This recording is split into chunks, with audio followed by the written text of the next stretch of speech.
You can also check us out on YouTube. We also have a SoundCloud that we created, and we will have a. I'm working on creating a website. I know I'm wearing myself way too thin. I've got a million fucking things going on right now, but it's all good. Ron, are you here? Yeah, I hear you. Yep. I had sent you a. I had sent you an invitation um, on the YouTube channel. How you doing today, man? Doing pretty good.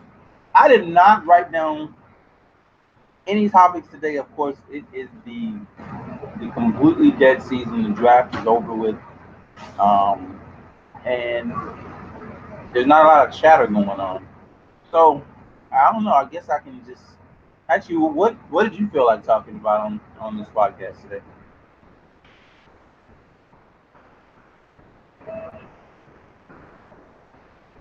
Oh shit! I had nothing.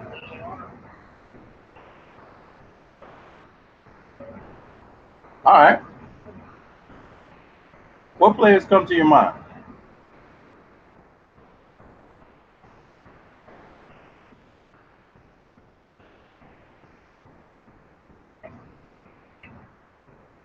Preston Williams. Okay. Wide receiver. Uh huh.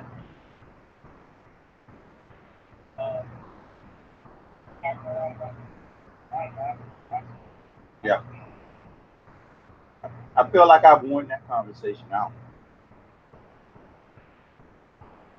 I've had that conversation about a million times now. Like, yeah, we talked about the D line since the draft, pretty much.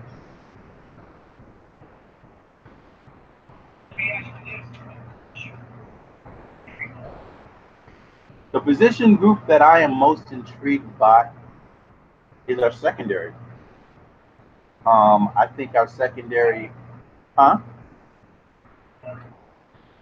I think our secondary has the possibility of having three Pro Bowlers in it. The problem is that we didn't address pass rush at all, and we lost pass rush. So it's like we lost pass rush, but we have this secondary that can easily have three Pro Bowlers with Minka Fitzpatrick, Xavier Howard, and Jones. But I don't know how they're going to do with a quarterback that has all day to throw the ball. So I do see. I am very intrigued by the secondary. I think the secondary can be very, very good. But at the same time, I don't know if they're going to get the necessary help with the pass rush because we didn't address it at all. Unless we get some surprise, which I'm hoping we do.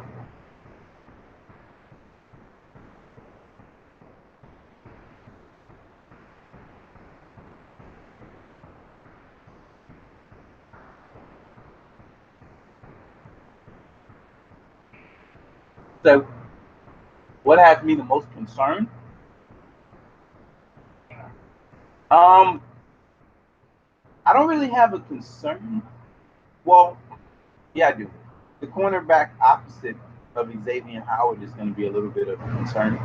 He's going to get picked on a lot because quarterbacks are going to be very weary of throwing to Xavier Howard's side, seeing what he's done the past few seasons. And plus, the cornerbacks and our coverage guys are going to have to stay with wide receivers all fucking day. So that's the biggest concern right there.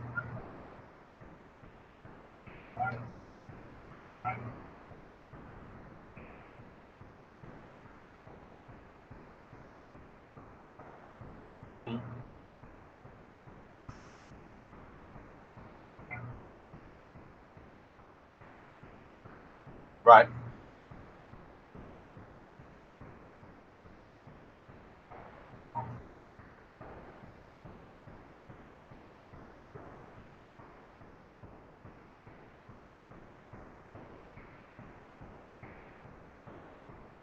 Mm-hmm.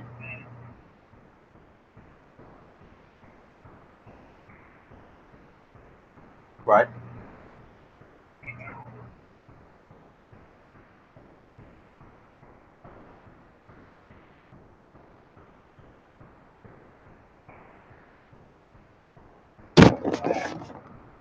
Mm-hmm.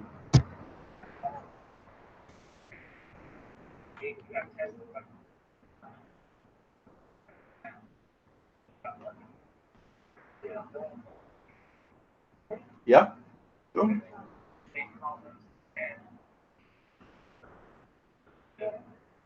Yep. It's like all of a sudden, like the phenomenal Hall of Famer, Devontae Parker, and Short, like, Ray, not so hot,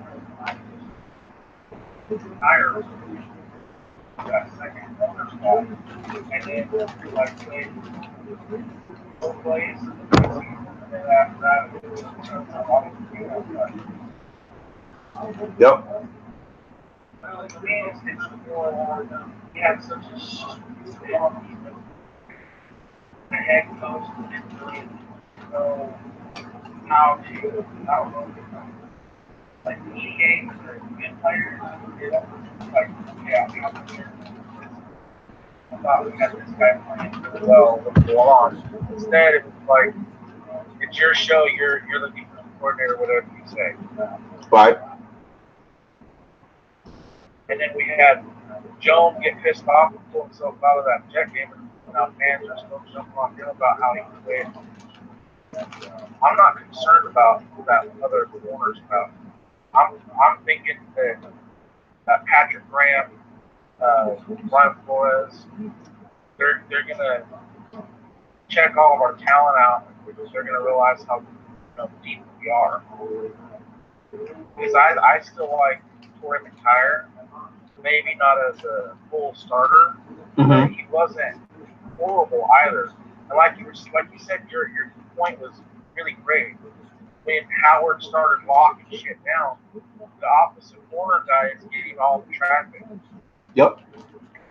Instead of getting maybe 4 or 5 targets a game, they're like the primary 10, 15, 20 throws their way. And like you said, the quarterback had pretty much all day to make a sandwich, pour himself a glass of tea, walk around, towel off after taking a swim, and then throw the fucking pass.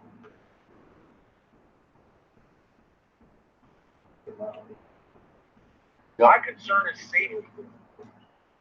The only one I like is Jones, and I'm not sure that they're going to beat Fitzpatrick to safety.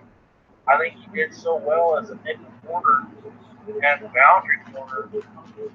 That was mainly what he did in Alabama also, was playing the slot corner. If you look at what he did, he was awesome. Yeah. Especially when teams win those stupid bubble streaks. He torched Tennessee in the first game, got forfeit goal, he stopped it, stumped that out, and then they were running that screen again. Minnesota, us down 21-0, but that's the case. And Minka picked Cousins off for a pick six. They were throwing that screen to Diggs.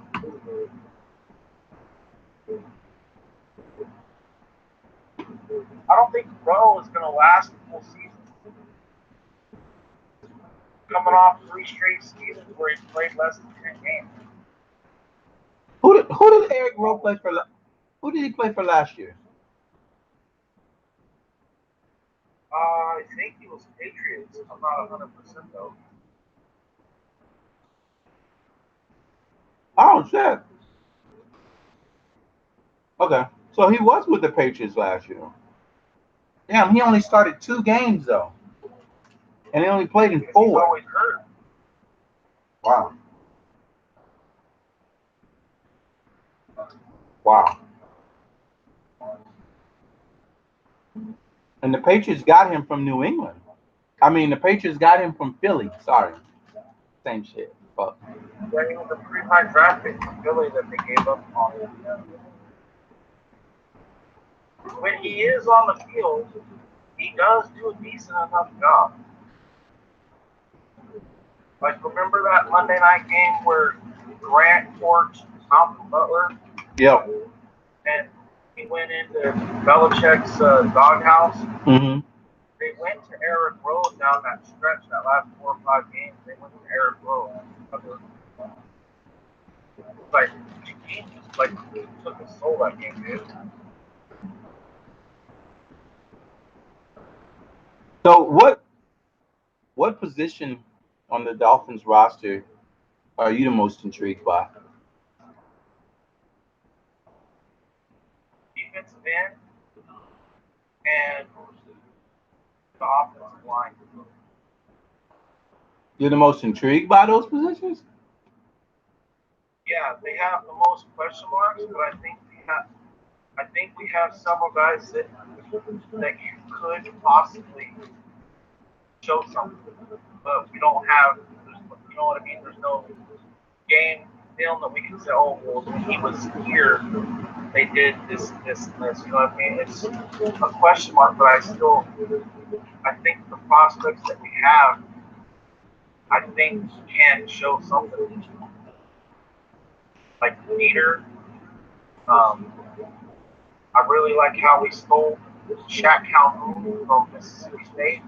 They didn't have to draft him, but I thought he had the same similar grade as Michael Peter. Getting him without using the draft pick, I thought that was really good. I showed you that Ryan Anderson, that center. Mm-hmm. I really liked his potential. He's a really good pass protector in the center spot. But like I said though, it's none of them have proven it yet. But I'm intrigued to see, how they're used, right, and where they should finally break out. And I'm still I know the coaching staff is supposed to be better, but I'm still wanting for them to show me improvement. If that makes sense. I will not. I will judge this coaching staff based on what I see on the field. All these people saying this coaching staff is better and all of this blah blah. Listen, this is the same shit we heard about Gase, and I've always told people, man, when it comes to this football, I want to see what we do on the field. Now, Mike just said quarterback isn't the most intriguing. I can see that.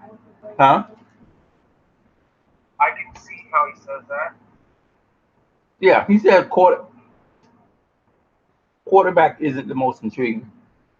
Is it or is? I'm thinking he's saying that it is. Quarterback to me, um, it's a very intriguing position for us. I just don't know.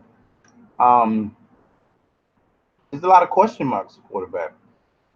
What are we going to get out of Josh Rosen? How many games are we going to get to see Josh Rosen start? What if Ryan Fitzpatrick comes in and has a good season? He could. That's what I'm saying. And if he does, then what actually happens with Josh Rosen? What happens with the quarterback position as a whole? If it's a ton of question marks under center. But I tell you what, this coaching staff and this front office has got to get quarterbacks correct. Because if they're not correct, I'm telling you, 3-4 years into this, they're going to be on the hot seat.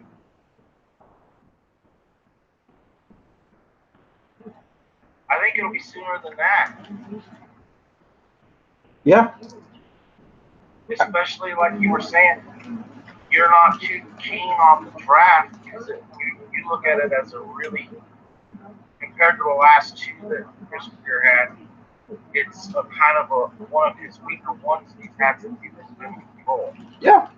from first round all the way to seventh round isn't as quality as he's shown before. And then now quarterback flops hardcore. What do we have after Fitzpatrick and Rosen? Jay Rudolph? Those are the three guys we have on our roster. That's yeah. You're being quite honest. And what? Like, who's left now? What do we do now?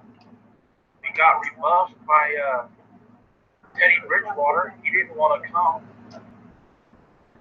Luring him and offering him a chance in the starting position. He chose to get back up in New Orleans. And then, like you said, if we finish 6, 10, 7, and 9, right, you're not high enough to hit that high quarterback. And so now the bonus of having all those extra draft picks is going to have to be used as ammunition to slide up to try to get one of these guys. And then if you do that, you still don't have a pass rush. Say Orchard, Holmes, Elliott, and Charles Harris don't develop.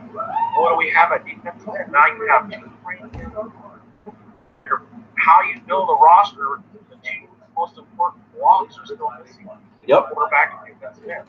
And if you're trading all those picks to slide up to grab a quarterback, it's going to be a rookie, so he'll need time to learn the playbook and get acclimated to being a pro. You're passing on guys like Chase Allen from Ohio State or Chase Young from Ohio State. You're missing out on the top tier blue chip defensive ends. So now instead of a 1 to 2 year rebuild, you're looking at a 3-4 year rebuild, and he's only got a 5-year contract. And this is why. Are we gonna stick around for 5 years watching garbage? What do we do? And this is why I keep saying that we need to see as much of Josh Rosen as possible.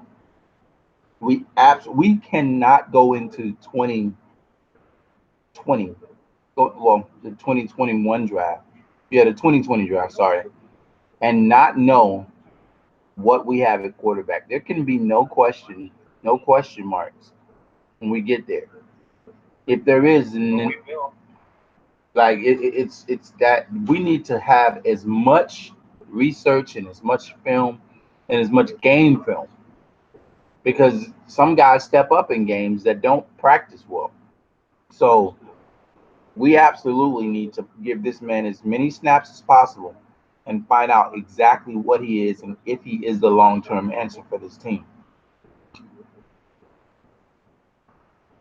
Yeah, Mike just said whether it's fair or not, this past draft class is going to be judged on whether Rosen's good or not, whether that's fair or not. That's interesting. To me, there's so many variables that will go into how good this draft class is. Of course, I'm going to be looking at guys who are drafted later at the defensive tackle position. Guys like Draymond Jones, Kiki Kingsley, and a couple other guys, Kingsley Kiki, and a couple other guys that were drafted later. There's just guys like Jalen Jelks that got drafted later in the draft when we went after. I'm going to be looking at a lot of things to talk about when I start, after this season, start looking at what we drafted from what we didn't draft, to give that grade after. But as of right now, man, this draft, I've said it a couple times, man, this draft to me looks absolutely terrible. I like the 2 guys you signed at outside linebacker / that played in the AAF, that Jaron Elliott used to be a Packer. Right. And then Tyrone Holmes, Jaguar. Right. I really like those 2 guys, but they haven't shown anything at the NFL level that much. Yep. But that guy, this little bit of film that he has from Green Bay, I don't know why they gave up on him, especially when they went from a 4-3 to a 3-4. He could have been that clear guy on the outside for them. that pass rush.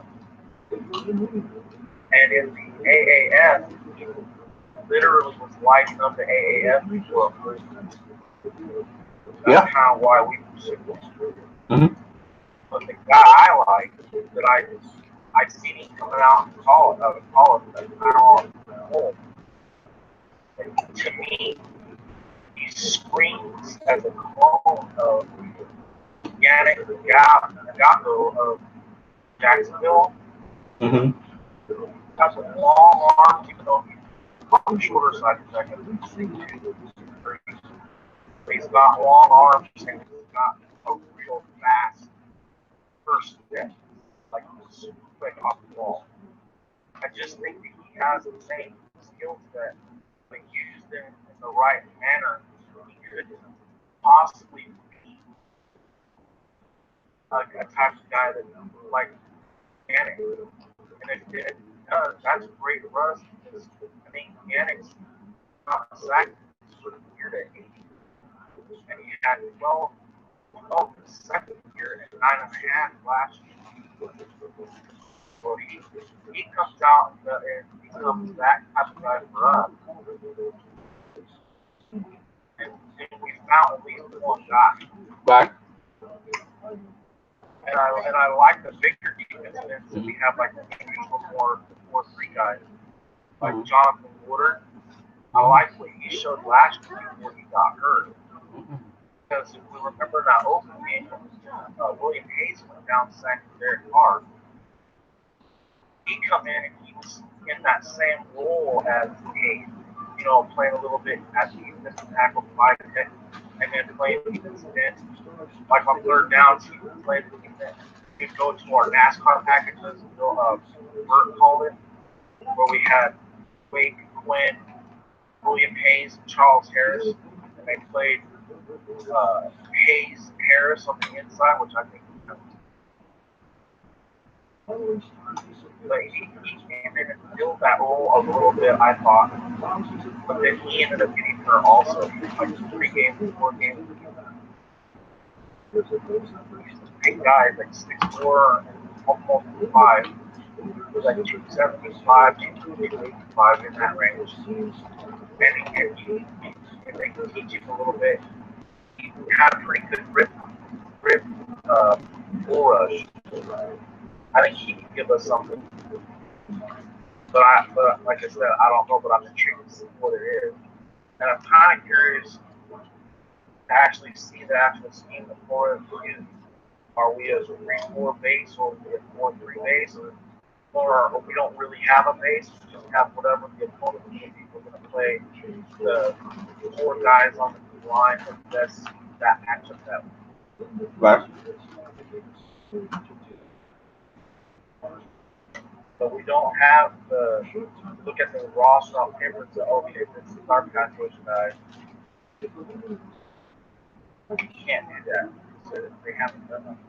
But I am intrigued. I really like our defensive tackle spot. I think we're loaded. We have more than 5 guys. We got Devon Godchild returning. I like his development. He's doing well. Taylor, who was playing well throughout of all the teams before he got hurt. And then I don't know why, but we still have a Keith Smith. So every time I write down the defensive tackle spot, I keep forgetting that he's still on the roster. The guy, we tricked the Lions. Right. I read an article about Team the other day, and I've seen a bunch of comments about what do people think he's going to end up on the roster. And I've seen a bunch of comments, people saying that he's probably going to end up being cut. I think so too. Yeah. He signed that Joey Embu from, I think, the Redskins. Mm-hmm. Unbelievable. Double team here at nose tackle. I really like him. Then we stole Kendrick Norton to play college for Miami Hurricanes. Mm-hmm. With the 7th round draft pick of the Panthers, we stole him off the practice squad in the middle of last year. when guys kept going down, we signed that Justin Williams off the street and Zeke Wood off the street. So we plundered the Panthers practice squad, got him off of their roster with their 7th round pick. Mm-hmm. Good nose tackle also. He's on our roster. Plus, we ended up with that genius Pittman from UCF. I really like him. Yep. He got a little bit playing time, but like Gase did on offense, when guys show that they do positive, they get benched for no reason. And you can't bring in Brandon Bolden at running back, give him a few carries, and his first 3 carries are touchdowns. Mm-hmm. And then off the bench against that special team. Then we bring in Ballage against the Vikings. Before that, his carries, he was only averaging 2.3 yards per carry. Then after the second half kickoff, he takes that sucker 75-yard touchdown run. And then you don't, the last 4 games, you don't see him. Burke is doing that kind of crap on defense. Bring in Pittman, he's good. Next thing you know, you don't know if he's hurt or why he's playing. Brought in that Jalen Davis to play corner, used him in the blitz package, got the quarterback, and then next thing you know, he's not playing from a lot. Yep. What do you see? What do you see Jonathan Ledbetter fitting on this team, Matt? I like him. I think he's going to be the run package, the run stopping package. He played all over the place for Georgia. Yeah. When they had the defensive tackle, they played him even though he's a defensive end. He ended up playing out of the tackle.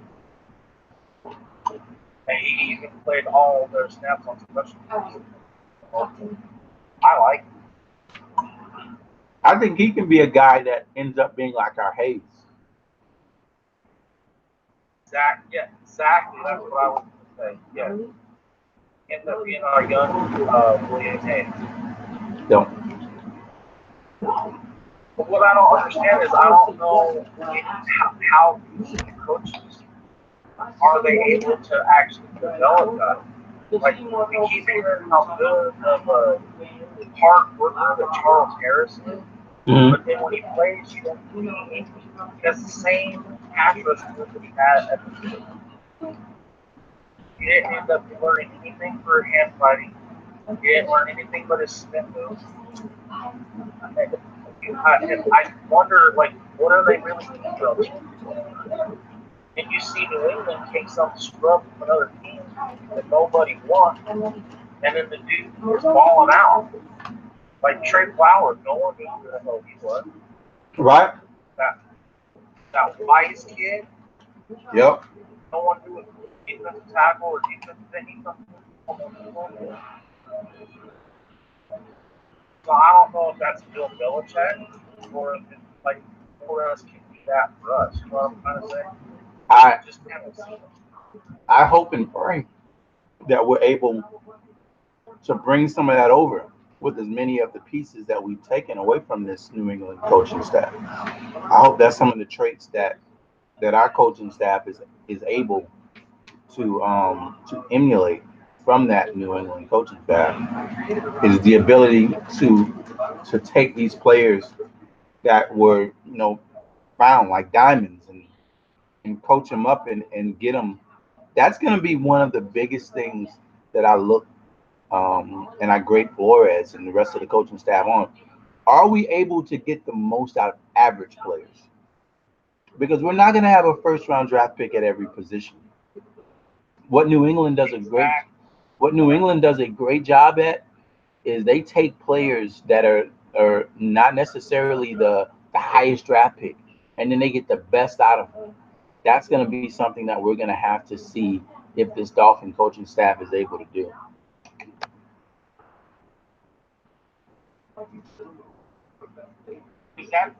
That's the thing with Dieter. He looks like one of our better picks. Yep. But he slid to the 3rd round because he does have low technique. Every once in a while, he gets caught leaning forward. You know what I mean? His hands go over his knees and he's off balance. Guys get gassed. Can they coach that up? Can they give these guys better foundation? Because there's no question Charles Harris has a nice first step. Mm-hmm. But he don't know what to do with his hands. He doesn't know how to get off blocks quick. And he doesn't know how to finish. Same mistakes as he did in college. Yep.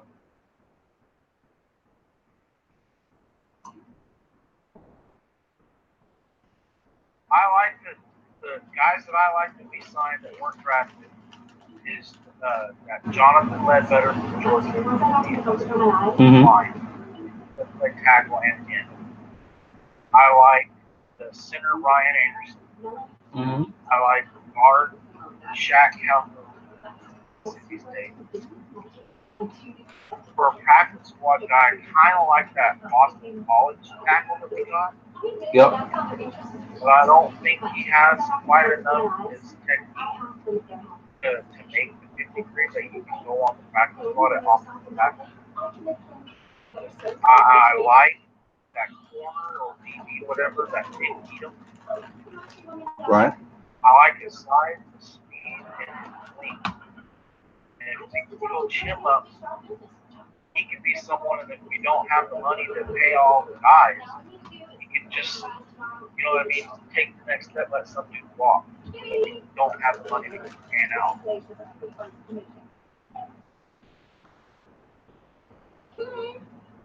But I like the linebackers.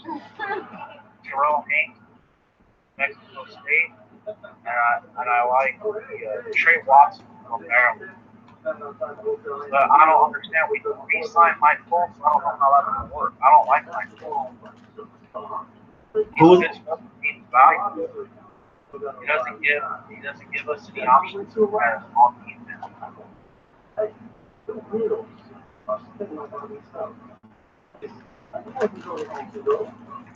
I really hope we can get rid of Devontae Parker. I know it's not too popular with everybody. I'm just tired of hearing how great he is. Short He's the pulls a finger or stubs a toenail or slips in the shower or stays up on the reaching for just can't go the next day. I just really hope we can maximize Jakeem Grant finally. I think he's an uncapped diamond. Yep. I think he has a higher ceiling than Tyreek Hill had before, he got himself in this offseason off-field trouble. I just think that if he had a better opportunity, like when he played last year, he was open all the time in that New England game. But Ryan Tannehill never looked his way. It's almost as, I don't know if it's Tannehill's fault or if Tannehill was being told, you know what I mean? His main targets were, you have to look at Danny Amendola, you have to look at Albert Wilson, and then he was, you know what I mean? He wasn't actually surveying the field, finding out where the most beneficial matchup is, no matter what number or who that player was, and then throw it to the open guy. Because there was a stretch last year, he kept saying that you would watch and you would see Kenny Stills wide open, and there was no throw, Yep. no look, no nothing. He's just running for nothing. Yep. I saw that with Jakeem Grant a lot.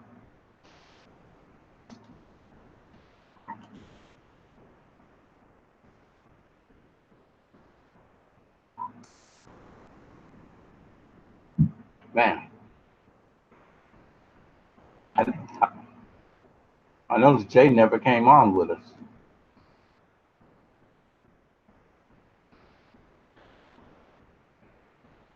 I kind of like that Reese one that we signed from the AAN. Who was that? But I don't know if this coaching staff is stuck like the previous one, where it's always going to be Devontae Parker, Kenny Stills, and some slow ass wipe at slot. You know what I mean? Yeah. Plug and play the slowest and smallest guy we can find in the slot, and then guys like Albert Wilson, Jakeem Grant, Isaiah Ford, Mohamed Carew, Francis Owusu, they never get a shot. They get a look in the preseason, and we know that there's no scheme, so it's just like show your skill one-on-one, beat the guy in front of you. That's what preseason's about. Mm-hmm. It's not like game plan. You're not getting rub routes and all that kind of shit. And I thought for the last 2 years that like Jakeem Grant, that Morey Stringfellow, Francis Owusu, those three guys showed, hey, I got good ball awareness. I can adjust to a poorly thrown inaccurate pass. I can make my quarterback look good. Like Jakeem is short, but he still jumped over Mackenzie Alexander of the Vikings. And Moss showed that he's playing bigger than 5'7". Yep. Playing like a 6'1" guy. And that Stringfellow showed that, 6'3", 221 pounds, and can still just moss people. Get up and go. Owusu scored a few touchdowns, showing that he can play inside out, so he can move around. He didn't have to play one wide receiver spot and run 2 or 3 routes. He showed that he can move around the field, gives versatility. But it's like we didn't trust what we saw. We just played it off as, it's just preseason. We'll just stick with Parker Field and whoever the slow guy is. I'm watching a little bit of Reese Horn now. Here's the weather for Atlanta, Georgia. He's a big receiver. Kind of slower, but he's a big target. Yeah, exactly. Seems like he's open. Yeah. If I don't see like Jakeem Grant or Albert Wilson, but that's kind of rare in a lot of guys. If I have a but he is over 6'2". Huh?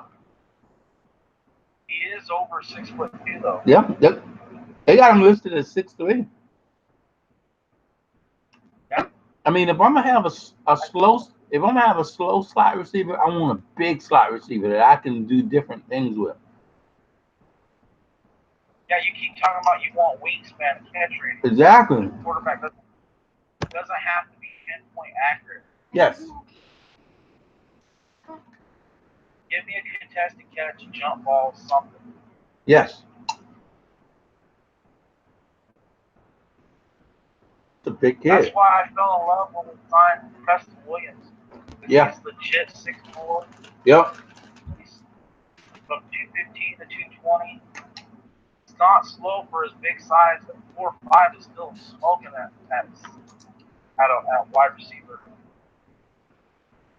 Man, we got some big receivers on this team.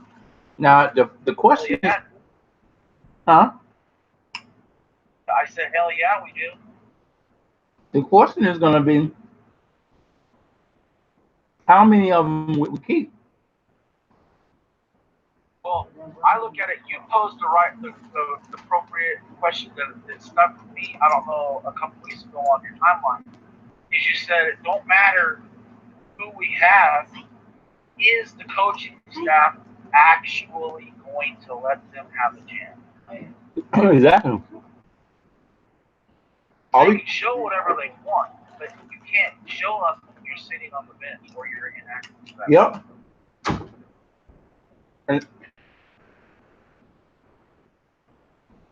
we got to be honest, Devontae Parker has shown problems his whole career. Yep. At getting off best man coverage, even though he's big. For his athletic traits, he shouldn't have an issue getting off the line of scrimmage and press coverage, but he does. And that the Houston Texans game on Thursday night showed when he schemed into the slot, he has an easier time of getting open. Yeah. I think So if he has a problem moving off the line of scrimmage, if this Preston Williams has no problem getting off press coverage, or that rookie Trent Irwin from Stanford, or this Reese Horn guy will be signed. If they don't have a problem and they can get open at any time, anywhere on the field, why do we have to keep sticking with Parker just because he has a potential to do something? they shouldn't. I want this philosophy of, like Flores keeps saying, but I don't know if we haven't been able to see it yet, is whoever wins the job as the starter, there's no hand-me-downs on this team. Oh, shoot. Because Parker's been given a free ride. Yeah. A free ride in a fancy car. Please do.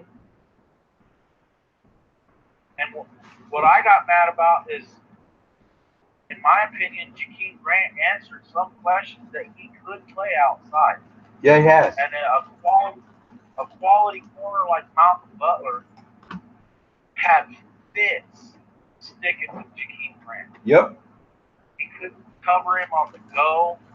He got lost in the end zone. And that one he got thrown to, Jay Cutler put it in the right spot, but Grant dropped it. Yep. Otherwise, he'd have one of the hell of the games on that Monday night. That extra long bomb, that was another touchdown. Probably another 60 yards on his average. He probably would have went over 150 yards receiving. But even though he dropped it, to me, he showed the potential that's there. If you give him more chances at it.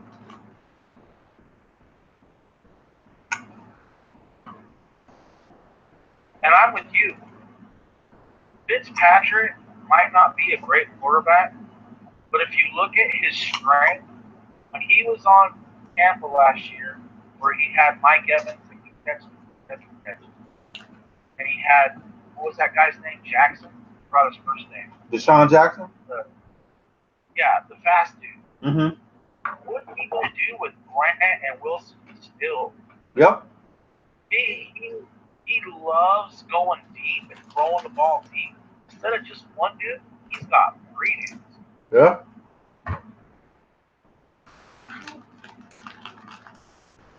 And that 3-game stretch last year, he lit the league on fire.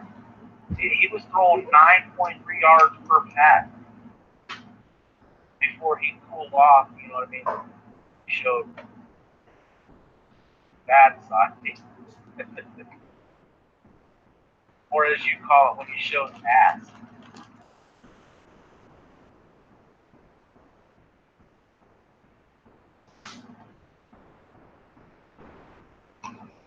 This is shaping up to be a. Pretty good, huh? Huh? What's that? Yeah, Reese Horn is a big 6'3" receiver. I would love. Yeah, you notice how they played him in the slot, played him outside. He wasn't playing at.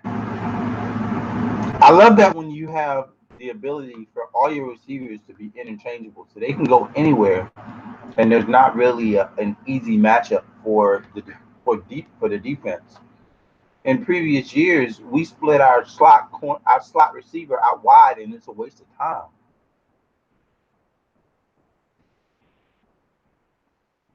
Well, when you have the guys, like you're saying, that they can move around, but they also have speed. Yep. Like Albert can play running back, he can play slot, he can play the C, split out. Mm-hmm. Then you got Grant for the X, the Z. And if you bunch them up, put all three on one side, now you can create some confusion with the teams. Yep. Especially the zone team. You send out, you can run where they're running legalized pick plays like New England loves to run. That first 3 yards, they rub you out, get you tangled, and one guy's running free like they did the Howard, and then what's his name, that Cordell Patterson scored that touchdown. Mm-hmm. They bunched everybody up, got everybody running into everybody. Yep. When you can, like you said, when you can move dudes around, throw steals in the slot, and then split Wilson out wide, you're not giving up. Like all of a sudden, typically you go, well, okay, we're gonna put this guy out. We're gonna put Danny Amendola out wide. Well, we know he's not gonna run a go route because he's slow as fuck. Exactly. So the defense ends now up. You split. I'm going in the shower. You split Wilson wide. You got Stills in the slot. Now, depending on how they do their alignment, either Stills is on a favorable matchup or Wilson's on a favorable matchup. Yep.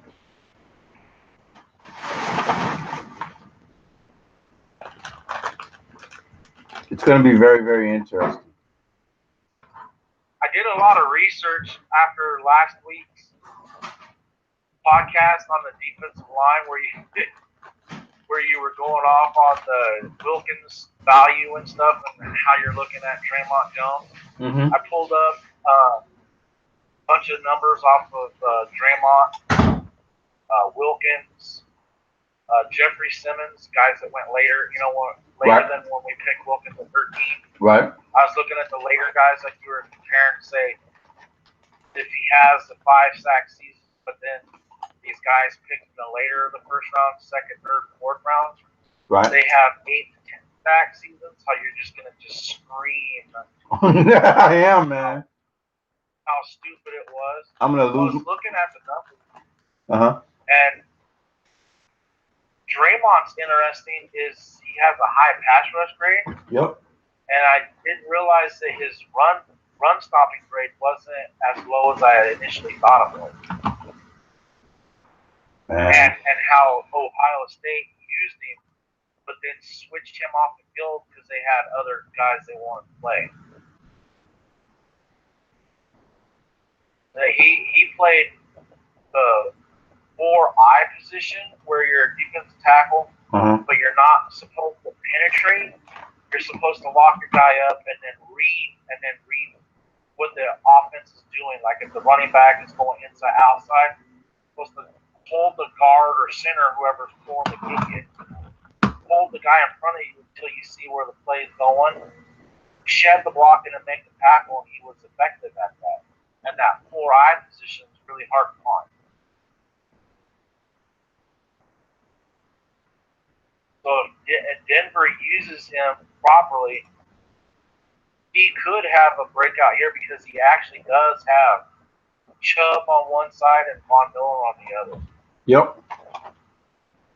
And now you're gonna have to pick your poison on that defensive line because you've got those two guys, and if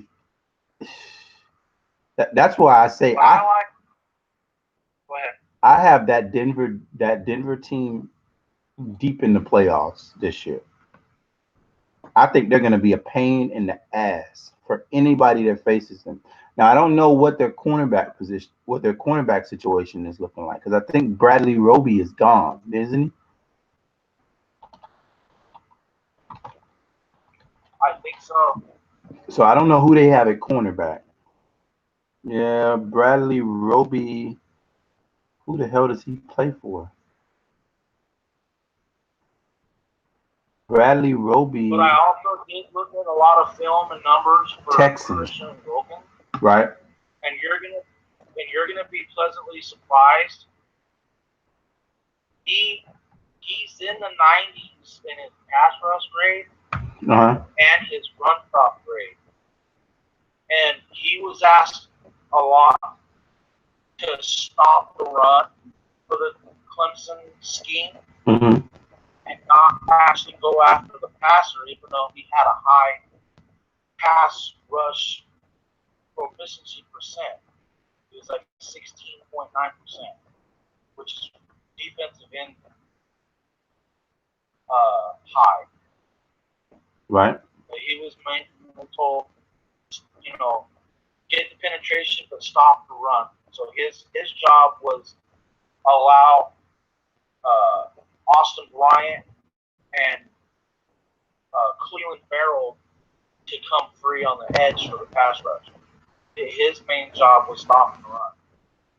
But he does have a high pass rush grade, and I think the way we're going to use him is the same way that the Patriots were using Daniel Wise and Trey Flowers, inside outside, get penetration, and we're going to use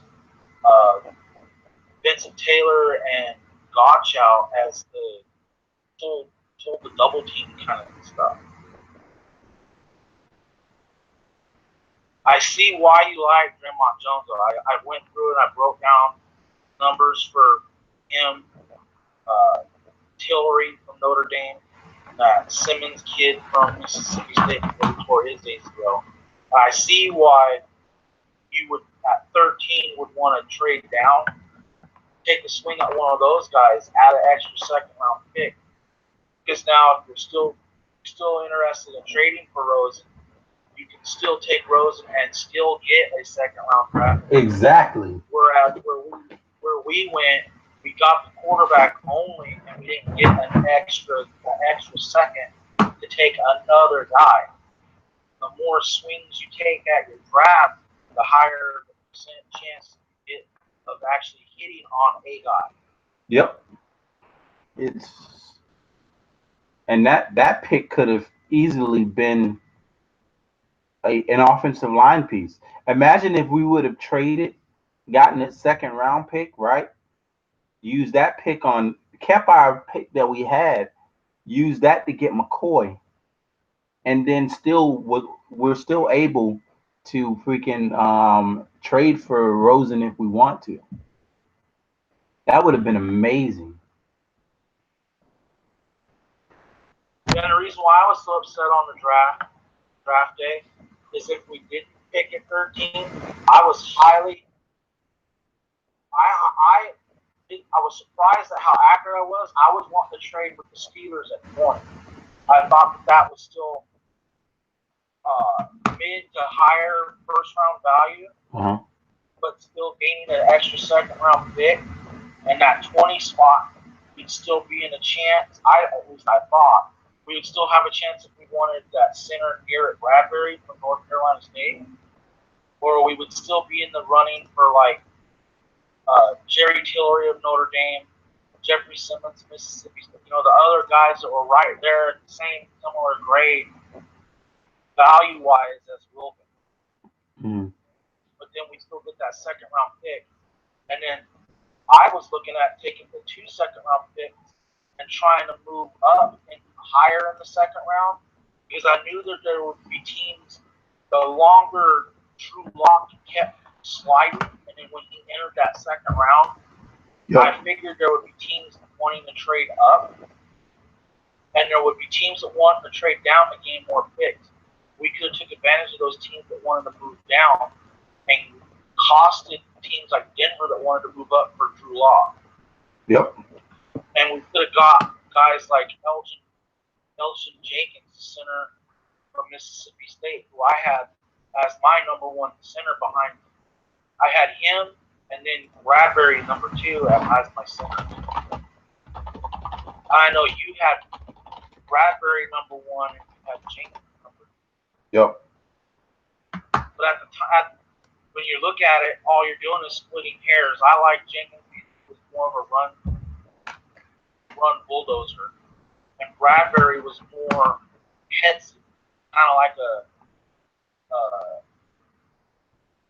Mike Pouncey type guy, really good at passing blocks off, helping on the double team, effortlessly getting to the second level and knocking a linebacker and create a running lane. Yep. So, splitting hairs on those 2 guys, because really, you get Bradbury or Jenkins at center, and you just lock down your center spot for 10 years.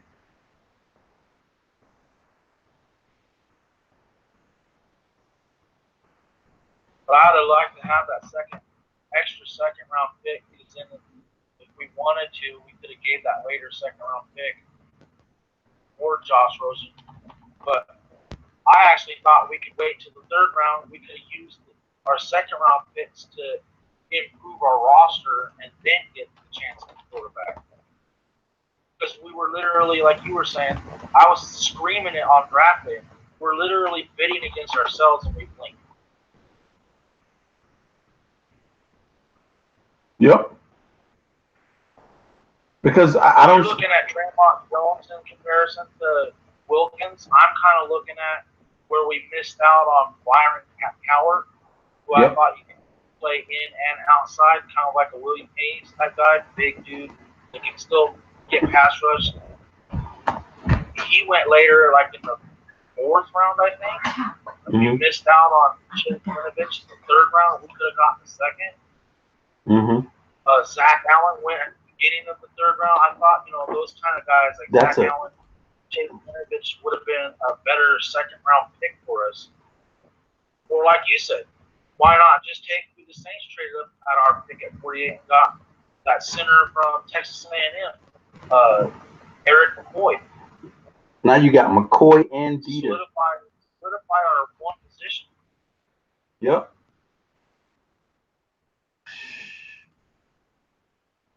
All right. Anyway, guys. Oh, sorry. I'm gonna wrap this one up for this week. Next week, 7:30. Tune in with us. Dolphin Fan Voices podcast.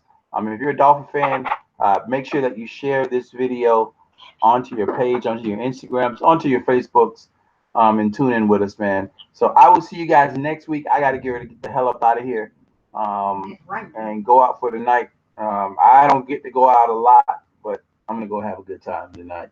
I hope so. Anyway, I hope I don't have to shoot nobody. But anyway, man, I'll talk to you guys next. All right, man. All right, peace, man.